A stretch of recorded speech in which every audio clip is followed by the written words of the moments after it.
মই জুবিন গাৰ্গে কৈছো একো নাই খেন্তা খাতিৰ কৰা নাই মই ইয়াতেও চিধাই মাক পাইছো অলপ দেৰিকৈ জংকি আহিব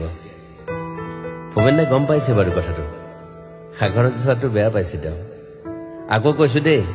এইকেইদিন অকল মায়াবিনী বাজিব ধুমুহাৰ সতে ইটছ এ ফেণ্টাসি মই আগতেও কৈছো মোৰ কোনো জাতি নাই মোৰ কোনো ধৰ্ম নাই বহুত মানুহ হ'ব কিন্তু বহুত মানুহ মন্ত্ৰীৰ লগতো নাযায় ইমান মানুহ ৰিক্সাৱালা ঠেলাৱালা ভিখাৰী হিলছমেন সকলোকে চাব দিবি মোক পুলিচ কেইটাক কৈছো পাৰিলে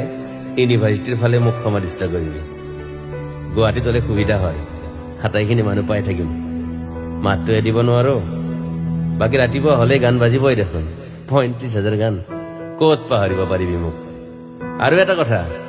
এই নৰ্থ ইষ্ট ফেষ্টিভেল নাই মইহে নাই কোনে গান গাব তাত গৰিমাক ক'লে হ'ল তাই সাহসী ছোৱালী বুজি পাব মই মাক পাই যাওঁ বুলি ক'লে হ'ল